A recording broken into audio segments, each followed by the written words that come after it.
All right, hold still. There you are.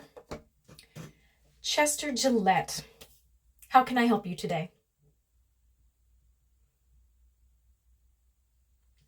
A murder charge. Okay, let's take a look here. Let's see. A singular charge of a one Grace Brown and fetus, correct? Mm-hmm. Okay. Um, I can't get rid of this charge for you at the moment.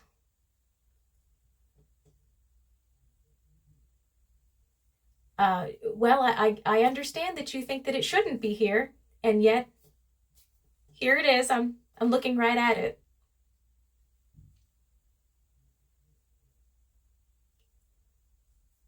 You asked for forgiveness. Okay, all right, that's a thing that humans do before they have to give up their own ghost as a consequence of their actions in forcing someone else to give up their ghost. So that's not the first time I've heard that. So I don't know what you want me to do with that information, though.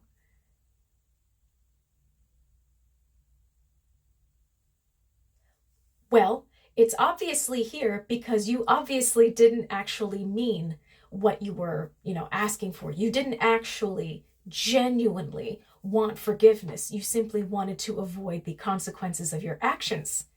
In other words, you wanted to avoid all of this.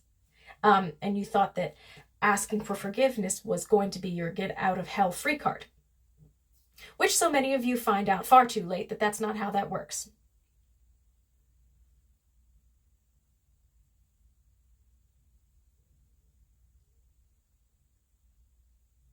She backed you into a corner. You had no choice. Interesting. Um, is that the narrative you want to go with?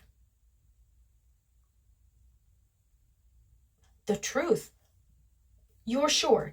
I just don't want there to be any misunderstandings between us for the rest of this appointment. So that she forced herself on you, basically, forced you to impregnate her, and then was going to force you to take accountability for that impregnation, right? And so you had to do what you had to do to free yourself from that societal burden of caring for another human that you helped create, right?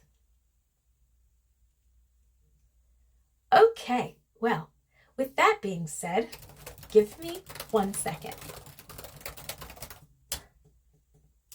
Let's see here.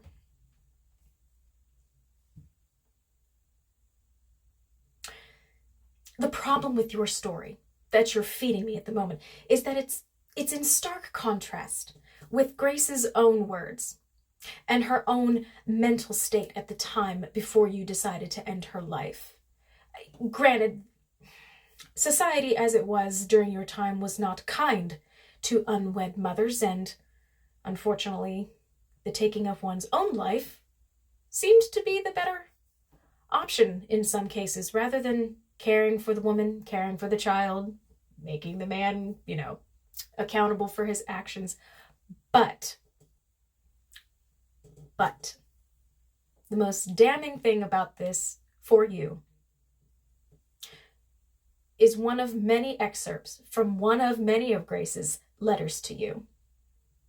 And I quote, "Chester, if I could only die. I know how you feel about this affair, and I wish for your sake you need not be troubled. If I die, I hope you can then be happy. My life is ruined, and in a measure, yours is too. The world and you too may think I am the one to blame, but somehow I can't. Just simply can't think that I am. I said no so many times." End quote. Now, if you're going to sit here and lie to me, we have nothing more to say to one another for this appointment. And I suggest The next time you find yourself seated before me, you come to me with accountability and with some honesty.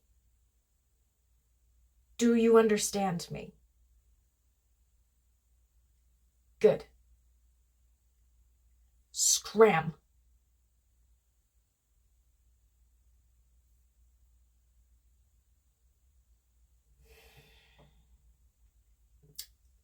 Vile creature.